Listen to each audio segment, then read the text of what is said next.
CM అంటే TDP అంటే మనకు తెలిసిన అర్థాలు కాదు, కొత్త అర్థాలు చెప్తానంటా వచ్చాడు మైక్ అంత నోరున్న అంబటి రాంబాబు. రాంబాబు తలుచుకుంటే ఎటకారాల కొదవా. చూద్దాం ఎట్లాంటి సెటైర్లు వేస్తాడో. బాబు ఓ రాంబాబు. సీఎం చంద్రబాబు యాడ మరి మాకు తెలవదాయా? అంటే చీఫ్ మినిస్టర్ చంద్రబాబు కాదు. మైండ్ ఏమన్నా చెడిందే? సీఎం చంద్రబాబే. కాల్మని చంద్రబాబు. వడ్డమ్మ బడవా, నీ అటకారాలు మామూలుగా లేవే. టీడీపీ అంటే తెలుగుదేశం పార్టీ కాదు. ఒరే దానికేం పేరు పెట్టావు? తెలుగు దుశ్శాసనుల పార్టీ. కాల్మనీ వ్యాపారమేగా, మనోళ్ళు కూడా ఉన్నారంట నాయనా. ఇది జరిగింది కూడా రాజకీయ పార్టీల అండదండతో జరగటం చాలా బాధాకరమైనటువంటి విషయం. 25 మంది మనోళ్లేనంట. రాళ్లేసే ముందు ఎవరి తల పగులుద్దో చూసుకోండి. అన్ని చోట్ల వడ్డీ వ్యాపారం జరుగుతుంది, అన్ని చోట్ల నోట్లు మేము తీసుకుంటున్నాం అనేటువంటి పద్ధతుల్లో దీన్ని డైల్యూట్ చేయడం కోసం ఒక పథకం ప్రకారం ప్రభుత్వం అన్ని చోట్ల దాడులు చేస్తున్నది. ఒరే చెయ్యొద్దా? బెజవాడే కాదు అన్ని చోట్ల ఉన్నారు. వడ్డీ వ్యాపారాలు కొత్తగా జరుగుతున్నవి కావు. ఈ రాష్ట్రంలోని దేశంలోనూ వడ్డీ వ్యాపారాలు చాలా జరుగుతా ఉన్నాయి. నిప్పాసు గల మనోళ్ళు కూడా ఉన్నారనేసరికి నాలిక మడతపడ్డట్టు ఉంది.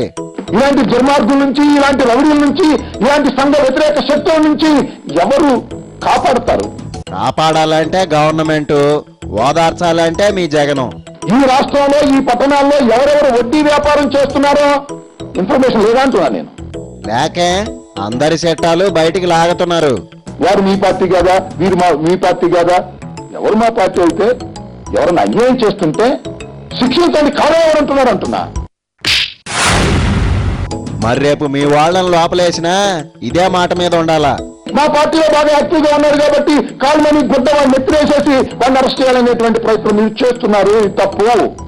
అపోజిషన్ వాళ్ళైతే వడ్డీ వ్యాపారం చేసుకోవచ్చని ఏడన్నా ఉందా?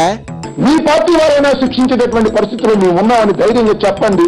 ఆ మాటకొస్తే ఎన్కౌంటర్ చేయాలంటున్నారు వాళ్ళ పార్టీ ఎమ్మెల్యేలు. కాల్మని విషయంలో మీరు ఎవరికి డబ్బులు ఇవ్వకండి, తిరిగి ఇవ్వకండి అన్నాడు. ఇంతకంటే ఎవరన్నా ఏం చెప్తారో? తప్పుంటున్నది. ఓడ్డమ్మ బడవా, మన డబ్బులు ఏడన్నా ఇరుక్కున్నాయా? మీరు ఇంతకు ముందు కూడా ఏం చెప్పారు? రుణమాఫీలకు మీరేమి కట్టకండి అన్నారు. బ్యాంకులు ఊరుకున్నారా? ముఖ్యమంత్రి చెప్పాక కూడా ఎందుకు కట్టాలా? ఎగ్గొట్టడమే. ఏదో మీరు కట్టొద్దు అంటారు. మరి వాళ్ళ దగ్గర ఉన్న నోట్లు, వాళ్ళ దగ్గర ఉన్న దస్తావేజులు చూడడం లేదా? దెబ్బకి భయపడి సించి పారేస్తున్నారంట. వాళ్ళను చుట్టుపట్టుకొని వారి దగ్గర ఉన్నటువంటి నోట్లను, వారి దగ్గర ఉన్నటువంటి దస్తావేజులను, వారి దగ్గర ఉన్న చెక్కుముక్కలను లాక్కొని ప్రజలకు ఇప్పించి శభాష్ అనిపించుకోవాల్సినటువంటి చంద్రబాబు నాయుడు గారు ఏదో దొరికింది కదా మైకు.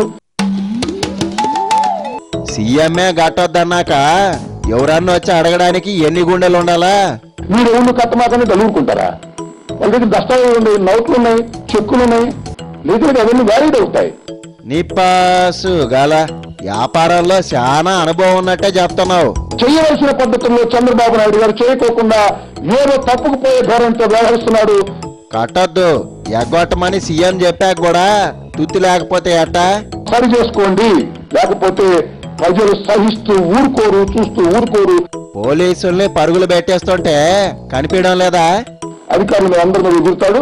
అధికారులు అందరూ తప్పులు చేస్తున్నారు, మీరు చేస్తే సహించడం, మీ ఉద్యోగాలు ఓడేస్తాను జాగ్రత్త అంటాడు. ఆయన మాత్రం 5 కోట్లు పెట్టి ఎమ్మెల్సీని కొంటాడు. ఇది జరిగే పని. వడ్డమ్మ బడవా, సాక్ష్యాలుంటే అవతలోళ్ళు వదిలిపెట్టేవాళ్ళ?